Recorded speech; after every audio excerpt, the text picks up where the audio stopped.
Marcus Rodriguez never imagined that his steady hands, trained to save lives in the emergency room, would one day make him one of the most feared snipers in SEAL Team 6. Growing up in a small Texas town where Friday night football was religion and military service was honor, Marcus had always been different. While other kids played war games, he spent hours in his grandmother's garden, carefully bandaging injured birds and nursing stray cats back to health. His path to medicine seemed written in the stars.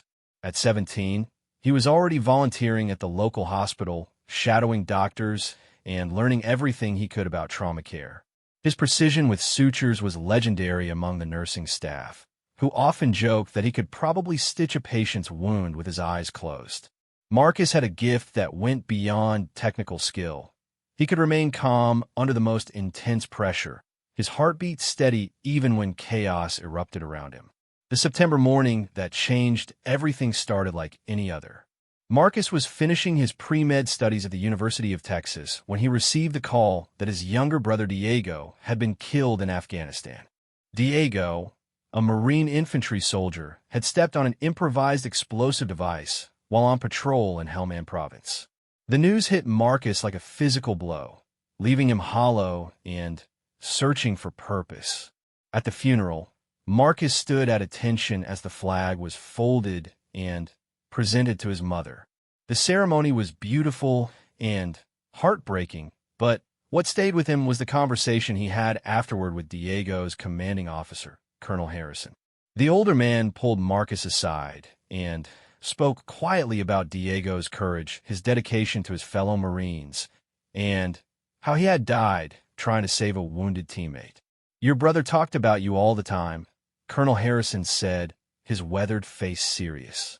"He said you had the steadiest hands he'd ever seen, that you could fix anything that was broken. The military needs people like you, son. We need medics who can think under fire and save lives when it matters most." That conversation planted a seed that grew over the following weeks. Marcus found himself unable to concentrate on his studies, unable to shake the feeling that he was meant for something more than a comfortable life in a hospital.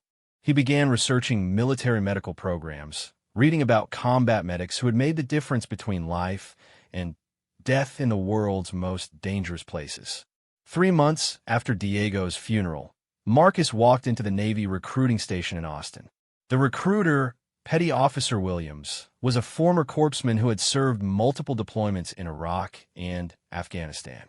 He listened to Marcus's story with the kind of understanding that only came from experience. "Being a corpsman isn't like being a civilian medic," Williams explained. "You'll train to save lives, but you'll also train to take them if necessary.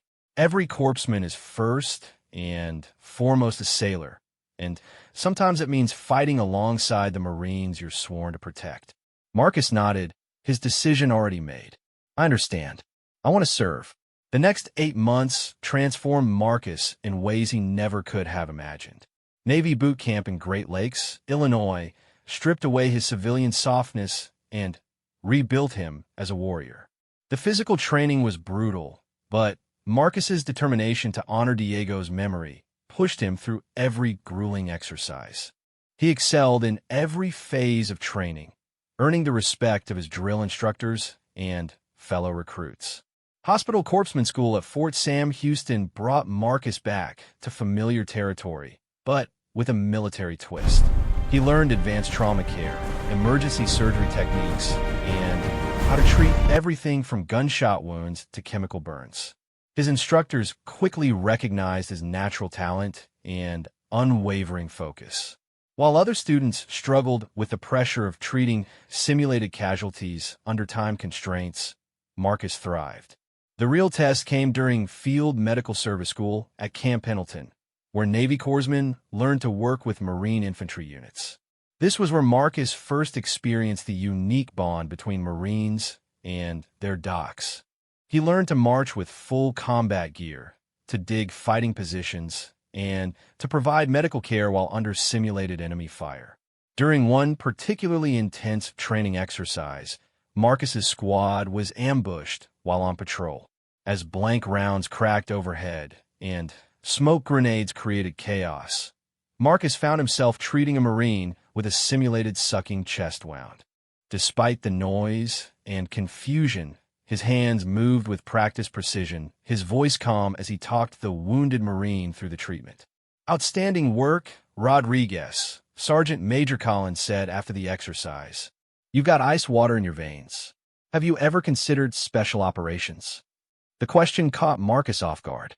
He had heard whispers about the elite units, the SEALs, Force Recon, and other special operations teams, but had never seriously considered that path.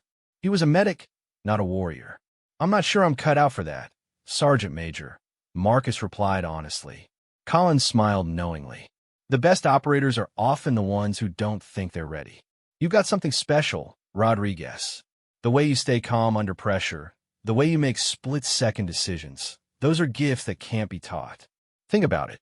That night, Marcus lay in his rack thinking about the conversation. He thought about Diego, about the Marines he had met who spoke with such respect about their special operations brothers. He thought about the difference he could make, the lives he could save, if he pushed himself to the absolute limit of his capabilities. The next morning, Marcus requested information about special warfare programs. The path to becoming a Navy SEAL was legendary for its difficulty, but Marcus was drawn to the challenge and the opportunity to serve at the highest level. The recruiter for special warfare, Senior Chief Peterson, was a 20-year SEAL veteran with multiple combat deployments. "Being a SEAL medic is one of the most demanding jobs in the military," Peterson explained. "You'll go through all the same training as every other SEAL candidate, but you'll also carry additional responsibility for the medical care of your team. When things go wrong downrange, you might be the only thing standing between your teammates and death." Marcus felt the weight of that responsibility, but it didn't intimidate him, it motivated him. This was his chance to honor Diego's sacrifice while serving something greater than himself. The paperwork for SEAL training took months to process, during which Marcus continued to excel in his corpsman duties. He was assigned to a Marine infantry battalion at Camp Lejeune, where he experienced the brotherhood between Marines and their corpsmen firsthand. The Marines, under his care, quickly learned to trust his judgment and rely on his steady presence during training exercises. It was during a live-fire exercise at Camp Lejeune that Marcus first demonstrated the qualities that would later make him legendary. A young Marine, Private Johnson, suffered a severe training accident when a malfunctioning blank round caused his rifle to explode, sending metal fragments into his face and neck. While other Marines shouted for help and medics rushed toward the scene, Marcus was already moving with purposeful calm. He reached Johnson first, immediately assessing the wounds while calling out clear, specific instructions to the other responding medics. His hands worked with surgical precision, controlling bleeding and protecting Johnson's airway while coordinating the evacuation to the base hospital. Later, the doctors treating Johnson said that Marcus's immediate response had saved the young Marine's sight and possibly his life. Word of Marcus's performance spread quickly through the battalion. Marines began seeking him out not just for medical issues, but for advice and conversation. They respected his competence, but more importantly, they trusted his character. He had proven himself under pressure, and in the world of military medicine, that meant everything. When his orders for SEAL training finally arrived, Marcus felt a mixture of excitement and apprehension. He was leaving behind a comfortable position where he had earned respect and recognition for an uncertain future in one of the military's most elite units. But he thought of Diego, of the promise he had made to himself to serve at the highest possible level, and knew he was making the right choice. His final night, at Camp Lejeune, the Marines threw him a farewell party that lasted until the early morning hours. As Marcus packed his gear and prepared for the journey to Naval Amphibious Base Coronado in California, Sergeant Major Williams pulled him aside for one last conversation. "You're doing something special, Doc," Williams said, using the traditional Marine term of endearment for corpsmen. "Not many people get the chance to serve with the teams. But remember where you came from, and remember that being a good medic is about more than just technical skills. It's about caring for the people around you, about being someone they can count on when everything goes wrong. Marcus nodded, understanding the deeper meaning behind the words. As he boarded the plane for San Diego, he carried with him not just his medical knowledge and military training, but the trust and respect of the Marines who would serve alongside him. He was about to enter a world where those qualities would be tested in ways he couldn't yet imagine, where the difference between success and failure could be measured in lives saved or lost. The plane lifted off into the dawn sky, carrying Marcus toward a destiny that would transform him from a skilled medic into something far more complex and dangerous. He was heading toward SEAL training, toward a brotherhood that would challenge every assumption he had about himself and his capabilities. In just a few months, the quiet young man who had once bandaged injured birds would begin a journey that would make him one of the most talked-about snipers in special operations history. But first, he had to survive the crucible that broke more men than it made. He had to prove that his steady hands and calm demeanor could withstand the most brutal training program in the American military. The transformation from medic to marksman was about to begin, and nothing would ever be the same. The sun had barely crested the horizon when Marcus Rodriguez found himself standing in formation with 200 other SEAL candidates on the grinder at Naval Amphibious Base Coronado.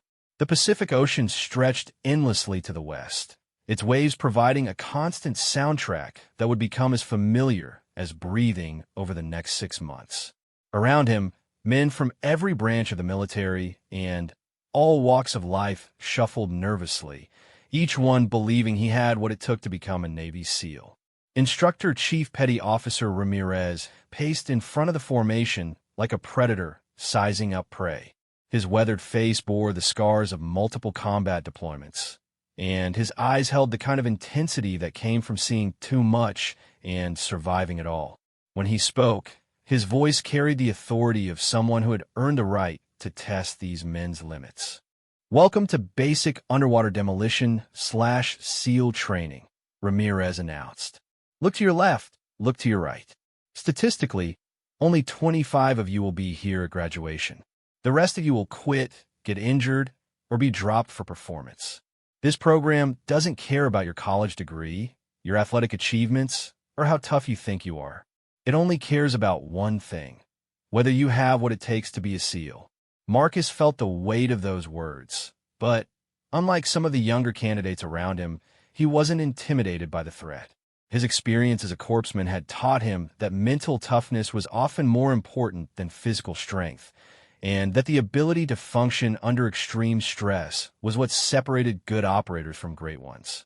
The first weeks of training were a blur of physical punishment designed to weed out the mentally weak.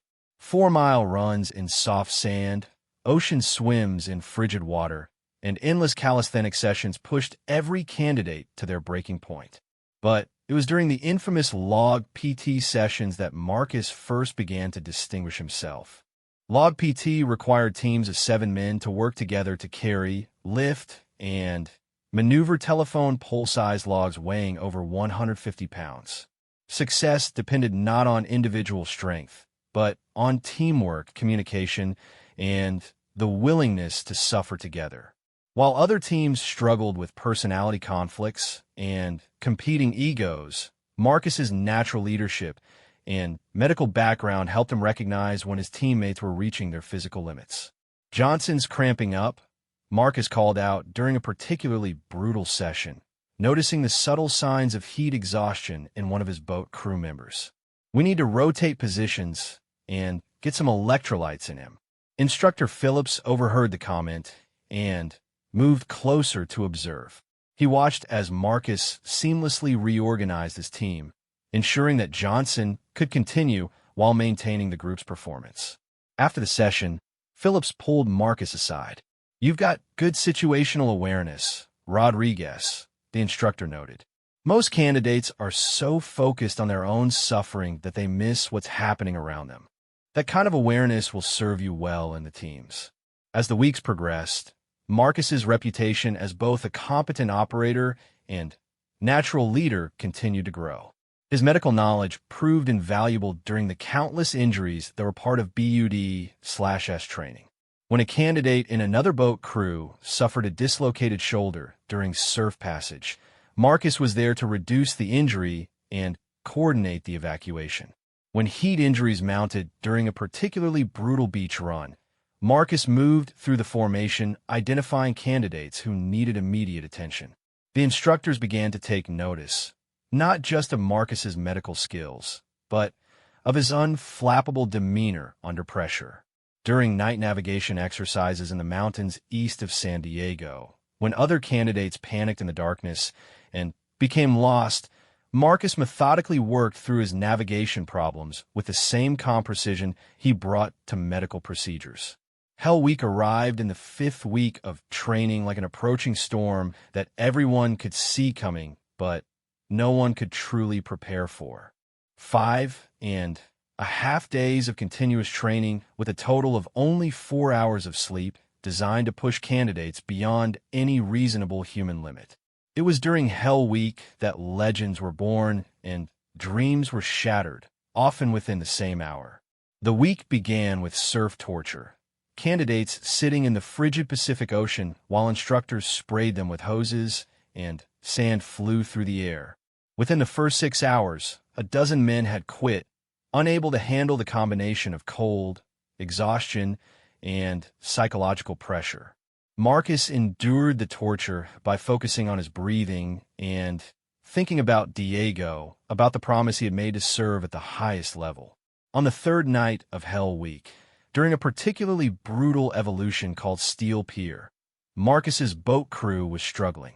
They had been carrying inflatable boats over their heads for hours, running from one end of the naval base to the other while instructors screamed encouragement and criticism in equal measure. One of his teammates, Petty Officer Martinez, was beginning to show signs of serious hypothermia. "I can't feel my hands," Martinez whispered during a brief rest period. "I think I need to see a corpsman." Marcus quickly assessed his teammate, recognizing the early signs of dangerous heat loss. He made a split-second decision that would define his reputation for the rest of his career. Instead of reporting the injury, which would have meant Martinez's removal from training, Marcus used his medical knowledge to manage the situation. Strip down and get into the middle of the boat crew formation, Marcus instructed quietly. "We're going to share body heat and get you warmed up." For the next hour, Marcus's boat crew worked together to keep Martinez warm and functional while maintaining their training performance. They rotated positions so that Martinez was always surrounded by teammates, shared extra clothing, and Marcus monitored his condition continuously. By dawn, Martinez had recovered enough to continue, and the boat crew had grown closer through their shared sacrifice. Instructor Chief Ramirez had observed the entire incident from a distance, watching Marcus's leadership and medical decision-making under extreme conditions. After Hell Week concluded, he called Marcus into his office for a private conversation. "That was good tactical medicine the other night with Martinez," Ramirez said. "You made a judgment call that kept your teammate in training while managing his medical condition. That's exactly the kind of thinking we need in the teams." Marcus nodded, understanding that his actions had been both risky and necessary. "I assessed that he wasn't in immediate danger, Chief. I thought we could manage the situation without compromising his chance to continue training." "You thought correctly," Ramirez replied. "But more importantly, you demonstrated leadership under pressure and loyalty to your teammates. Those qualities are going to serve you well in advanced training." The second phase of BUD/S focused on diving and underwater operations, where Marcus's calm demeanor and medical background proved equally valuable. While other candidates struggled with the claustrophobic sensation of breathing underwater or panicked during equipment failures, Marcus approached each evolution with scientific curiosity and methodical problem-solving. During a particularly challenging evolution called pool comp, candidates had to demonstrate their ability to handle underwater emergencies while scuba diving. Instructors would attack them underwater, turning off their air supply, tying knots in their breathing hoses, and removing their masks. The goal was to remain calm and solve each problem systematically while holding their breath. Marcus excelled at pool comp, treating each attack as a medical emergency that required calm assessment and precise action. His experience managing trauma situations had taught him to compartmentalize stress and focus on immediate priorities. While other candidates thrashed around underwater burning precious oxygen, Marcus moved with efficient purpose, solving each problem before moving to the next. His performance caught the attention of Senior Chief Williams, the diving phase instructor who had served 15 years in the SEAL teams. After watching Marcus successfully complete the most challenging pool comp evolution without showing any signs of stress, Williams approached him during a break. "You handle stress differently than most candidates," Williams observed. "Most guys either get amped up or shut down under pressure. You seem to get calmer and more focused. Where did you learn that?" Marcus thought about the question carefully before responding. "I think it comes from medical training, Senior Chief. When you're treating trauma patients, panic gets people killed. You have to be able to think clearly and act decisively even when everything is chaos around you." Williams nodded thoughtfully. "That mindset is going to serve you well in the teams. Have you given any thought to specializing beyond basic SEAL training?" The question opened a door that Marcus hadn't seriously considered. While every SEAL received basic training in all warfare specialties, many went on to develop expertise in specific areas like breaching, communications, or advanced medical care. But Williams wasn't asking about those traditional specialties. "There's a program you might be interested in," Williams continued. "Scout sniper training. It requires the same kind of calm precision you've been demonstrating, combined with advanced medical knowledge. The teams are always looking for operators who can fill multiple roles." Marcus was intrigued, but cautious. His goal had always been to serve as a medic, to save lives rather than take them. The idea of becoming a sniper seemed to conflict with his fundamental identity as a healer. "I appreciate the suggestion, Senior Chief, but I'm not sure that's the direction I want to go. I became a corpsman to save lives." Williams studied Marcus carefully before responding. "Son, I've been in the teams for 15 years, and I've seen a lot of good men die because we didn't have the right capabilities at the right time. Sometimes the best way to save lives is to be able to eliminate threats before they can hurt your teammates. Scout snipers don't just shoot people. They gather intelligence, provide overwatch for operations, and, yes, sometimes they take precision shots that prevent larger conflicts." That conversation planted a seed that would grow over the following weeks. As Marcus progressed through the land warfare phase of BUD/S, he began to pay more attention to the marksmanship training and long-range reconnaissance exercises. He discovered that the same steady hands and calm focus that made him an excellent medic also translated perfectly to precision shooting. During the final field training exercise of BUD/S, Marcus's leadership abilities and tactical thinking were put to the ultimate test. His class was divided into small teams and given a complex mission that required multiple days of planning and execution. As the designated medic for his 8-man squad, Marcus was responsible for both the medical support and much of the tactical planning. The mission required the team to conduct reconnaissance on a simulated enemy compound, gather intelligence, and execute a precision raid to extract a high-value target. Marcus found himself naturally taking on additional responsibilities beyond his medical role, helping to plan infiltration routes, coordinate timing, and provide backup leadership when their designated team leader was killed during the exercise. It was during this exercise that Marcus first picked up a sniper rifle in an operational context. When their designated marksman was eliminated during the initial phases of the mission, Marcus volunteered to take over the precision shooting role. Using a borrowed rifle and unfamiliar optics, he successfully engaged multiple targets at ranges exceeding 800 meters, providing critical overwatch for his teammates as they completed their mission. Instructor Chief Ramirez observed the entire exercise from a concealed position, taking notes on each student's performance. Marcus's ability to seamlessly transition between medical, leadership, and combat roles while maintaining his calm demeanor under pressure made a significant impression. After the exercise concluded, Ramirez pulled Marcus aside for another private conversation. "You've demonstrated something pretty rare during this training cycle," he began. "Most candidates are good at one or two things. They're either good shooters or good leaders or good medics. You seem to excel at all three, and, more importantly, you know when to use which skill set." Marcus listened carefully, sensing that this conversation would be important for his future in the teams. "I'm recommending you for advanced sniper training after you graduate and complete your initial team assignment," Ramirez continued. "Your combination of medical knowledge, tactical thinking, and shooting ability is exactly what the teams need for high-level operations. You have the potential to become something special, Rodriguez." Graduation day arrived with a mixture of pride and anticipation that Marcus had never experienced before. Of the 200 men who had started BUD/S training 6 months earlier, only 23 remained to receive their SEAL pins. As Marcus stood in formation wearing his dress blues, he thought about the journey that had brought him to this moment. From a small town in Texas to the emergency room to the battlefields of Afghanistan in his brother's memory. And, finally, to this beach in California where he had proven himself worthy of joining one of the world's most elite military units.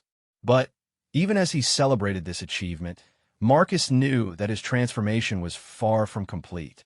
Basic SEAL training had taught him the fundamentals of special operations warfare, but his real education was about to begin. He was headed to SEAL Team 3 for his first operational assignment, where he would put his training to the test in real-world missions. The recommendation for sniper training weighed heavily on his mind as he prepared for his new assignment. The conflict between his identity as a healer and the reality of his new role as a warrior would have to be resolved in the months ahead. What Marcus didn't yet realize was that this internal conflict would ultimately make him not just a better operator, but one of the most respected and effective snipers in SEAL history. His transformation from medic to marksman was entering its next phase, and the lessons learned during BUD/S would prove to be just the foundation for what was to come. The helicopter blades chopped through the Afghan night air as Marcus Rodriguez adjusted his scope for the third time, his steady breathing creating small clouds in the frigid mountain air. 18 months had passed since his graduation from BUD/S, and the young corpsman who had once questioned whether he belonged in special operations had evolved into something far more dangerous and complex than anyone could have predicted. His assignment to SEAL Team 3 had been a baptism by fire that began almost immediately upon his arrival at Naval Amphibious Base Coronado. The team was in the middle of pre-deployment training when Marcus joined them, preparing for what would be his first combat deployment to Afghanistan's volatile Helmand province. His reputation as both an exceptional medic and promising marksman had preceded him, but reputation meant nothing until proven in combat. The team leader, Lieutenant Commander Jake Morrison, was a 15-year SEAL veteran who had served multiple combat deployments in Iraq and Afghanistan.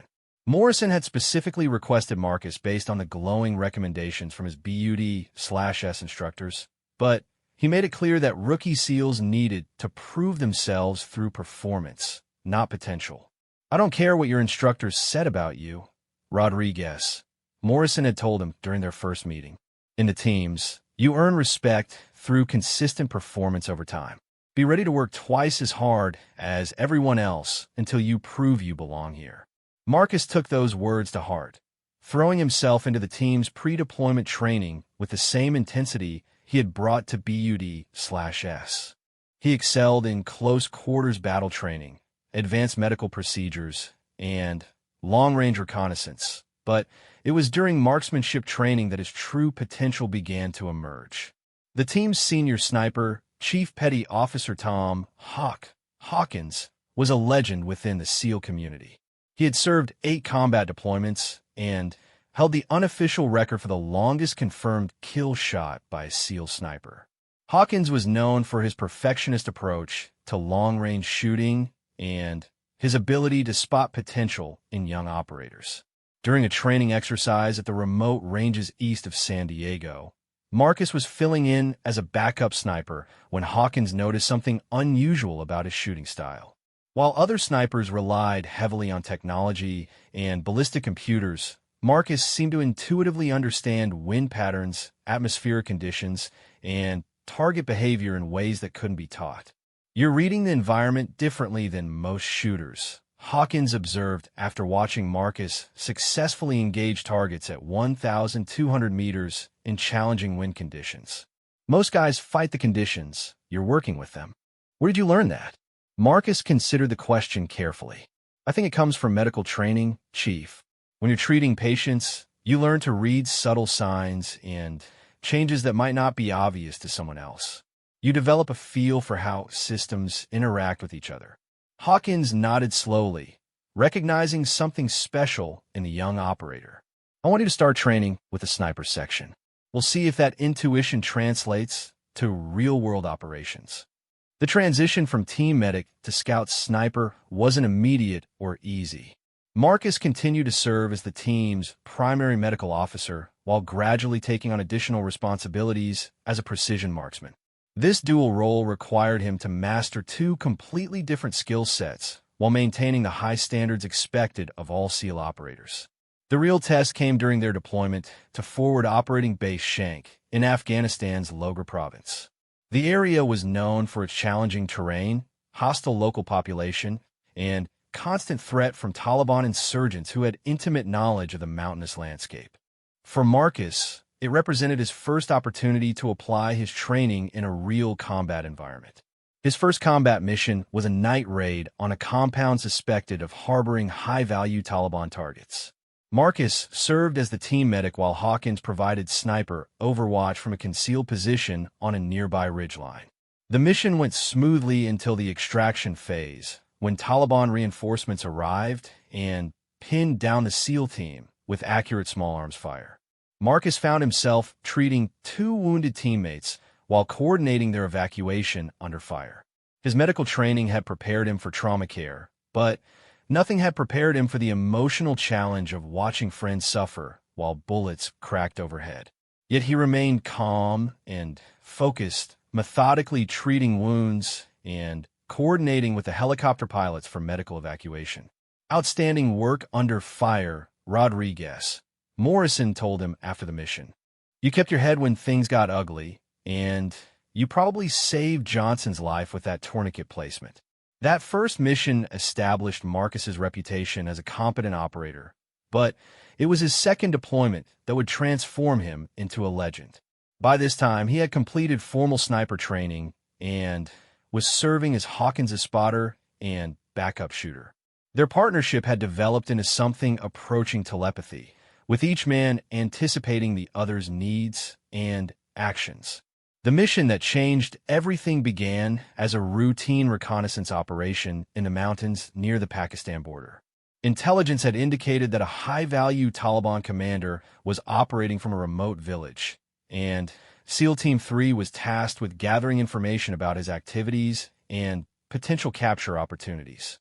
Marcus and Hawkins established an observation post on a ridge overlooking the target village, planning to spend several days collecting intelligence and monitoring enemy patterns. They carried enough supplies for a week-long mission, along with the specialized equipment needed for long-range observation and precision shooting. On the third day of the mission, their carefully planned operation turned into a nightmare. A Taliban patrol stumbled across their position during a routine sweep of the area, forcing Marcus and Hawkins into immediate combat. The initial firefight lasted only minutes, but it left Hawkins seriously wounded with a bullet wound to his shoulder and Marcus alone in enemy territory with limited ammunition and no immediate backup. "You need to get out of here," Hawkins whispered, his face pale from blood loss. "Call for extraction and leave me behind. I'll slow you down too much." Marcus refused to consider abandoning his partner, instead using his medical training to stabilize Hawkins's wound while planning their escape route. But before they could move, Taliban reinforcements arrived in force, surrounding their position and cutting off all escape routes. What happened next would become the subject of countless retellings in SEAL team bars around the world. Facing overwhelming odds and with no possibility of immediate rescue, Marcus made a decision that combined his medical knowledge with his emerging skills as a precision marksman in ways that no one had ever attempted before. Using his intimate knowledge of human anatomy gained through medical training, Marcus began engaging Taliban fighters with a level of precision that went beyond simple marksmanship. He understood exactly where to place shots to instantly incapacitate enemies without necessarily killing them, creating confusion and fear among the attacking force. His first shot dropped a Taliban machine gunner at 600 meters, the bullet precisely placed to sever the man's spinal cord at the cervical level. The second shot hit a squad leader in the pelvis, instantly crippling him but leaving him alive and screaming, which created panic among his followers. The third shot took out another machine gunner by severing his femoral artery, causing rapid blood loss and incapacitation. "Jesus Christ, Rodriguez," Hawkins whispered in amazement despite his pain. "You're not just shooting them, you're surgically dismantling their entire unit." Marcus's tactical use of medical knowledge in combat created a psychological effect that went far beyond the physical damage he was inflicting. The Taliban fighters found themselves facing an enemy who seemed to understand their bodies better than they did themselves, who could inflict precise, devastating wounds that left them helpless but still aware. Word of the encounter spread quickly through Taliban communications networks, creating a reputation that would follow Marcus throughout his career. The firefight continued for nearly 4 hours, with Marcus methodically engaging targets while simultaneously treating Hawkins's wounds and coordinating their eventual extraction. By the time helicopter gunships arrived to provide close air support, Marcus had confirmed 17 enemy casualties using only 23 rounds of ammunition, a level of precision that bordered on supernatural. The after-action report of that mission became required reading at sniper schools throughout the military.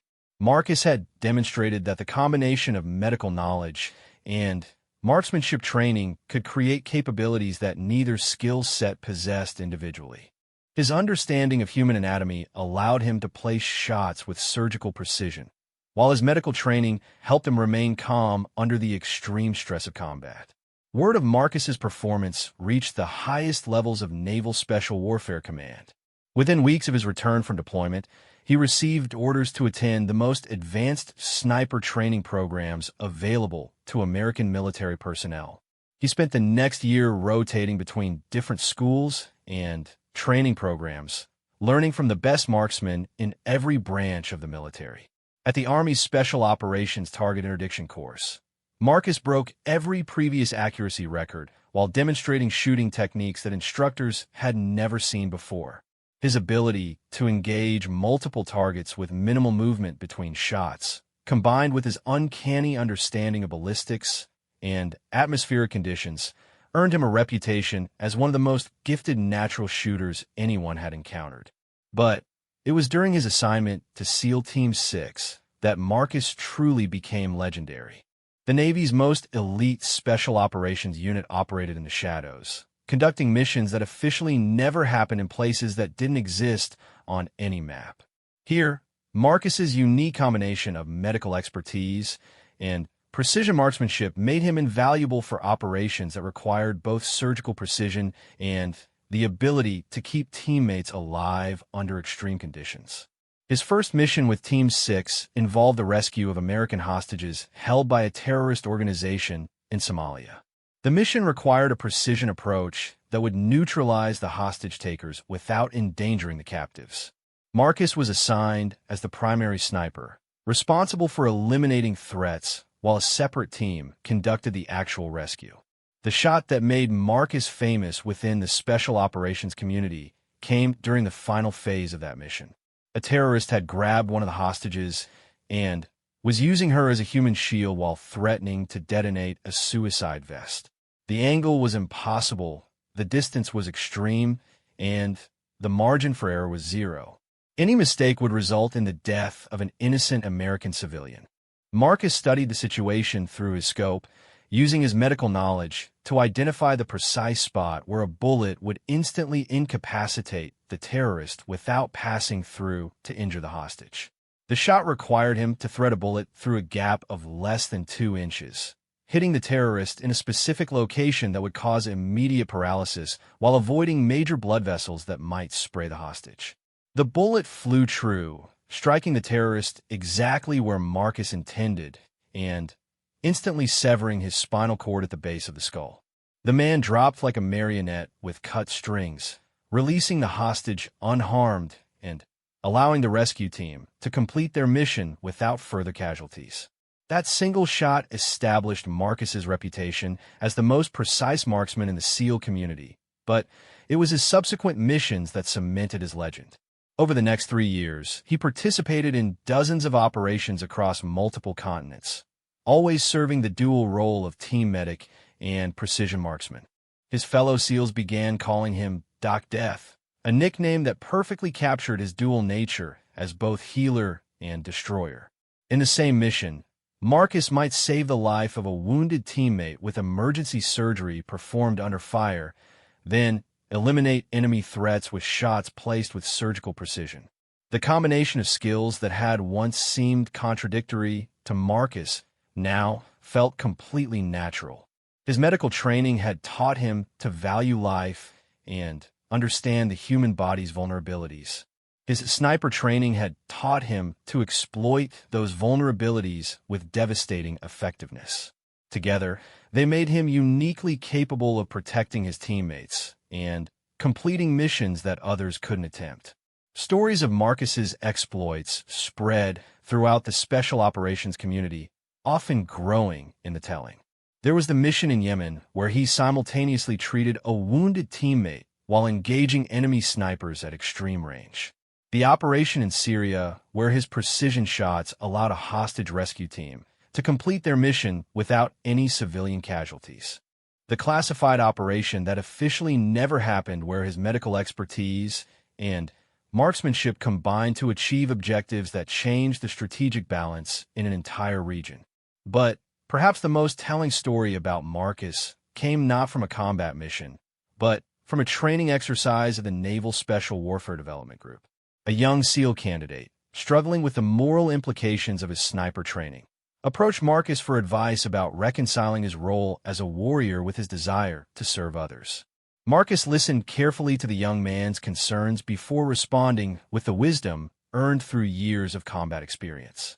Being a sniper isn't about wanting to kill people, he explained. It's about being willing to take on that responsibility so that others don't have to. Every shot I've fired has been to protect someone else, my teammates, innocent civilians, or people who couldn't protect themselves. He paused, looking out over the training ranges where he had first learned to shoot. My medical training taught me that sometimes you have to cause pain to heal someone. You cut them open to remove what's killing them. Being a sniper is similar. Sometimes you have to take one life to save many others. The key is never losing sight of why you're doing it. As Marcus approached the end of his time with SEAL Team 6, his reputation had grown to mythical proportions. Young snipers studied his techniques, trying to understand how he achieved such extraordinary precision. Medical officers analyzed his approach to battlefield trauma care. Psychologists examined how he managed to maintain his humanity while operating in the world's darkest corners. But for Marcus himself, the transformation from medic to marksman had been a natural evolution driven by his fundamental desire to serve others. The steady hands that had once sutured wounds now squeezed triggers with the same precision. The calm demeanor that had helped him save lives in emergency rooms now allowed him to eliminate threats with surgical accuracy. The compassion that had drawn him to medicine now motivated his willingness to take on the moral burden of ending lives to protect others. The boy who had bandaged injured birds in his grandmother's garden had become a man capable of delivering death from distances measured in miles. Yet he remained fundamentally unchanged in his core values. He still saw his primary role as a healer, someone who protected life rather than destroyed it. The difference was that he now understood that sometimes protection required actions that seemed contradictory to healing. As Marcus prepared for his next assignment, rumors circulated about his future within the special operations community. Some said he was being considered for instructor positions at the most advanced training programs. Others suggested he might transition to a training role where he could pass on his unique combination of skills to the next generation of operators. Whatever the future held, Marcus Rodriguez had already secured his place in military history. He had proven that the qualities that made someone an excellent medic, precision, calm under pressure, deep knowledge of human anatomy, and genuine care for others, could also create the most effective marksman the special operations community had ever produced. The fury that SEALs still talk about wasn't the rage of a killer, but the controlled intensity of a protector who had mastered the ultimate paradox of modern warfare. Sometimes the most compassionate thing a person could do was to take a life. Marcus had learned to embrace that paradox, and in doing so, had become something entirely unique in the world of special operations. His transformation was complete, but his legacy was just beginning. Future generations of special operations medics and snipers would study his techniques, his philosophy, and his approach to the moral complexities of modern warfare. They would learn that true warriors weren't those who loved violence, but those who understood its necessity and were willing to bear its burden so that others wouldn't have to. Marcus Rodriguez had become exactly what his brother Diego had seen in him during their final conversation. Someone with the steadiest hands and the strongest heart, capable of fixing what was broken in the world, whether that meant saving a life or ending a threat. The medic had become a marksman, and in doing so, had redefined what it meant to be both.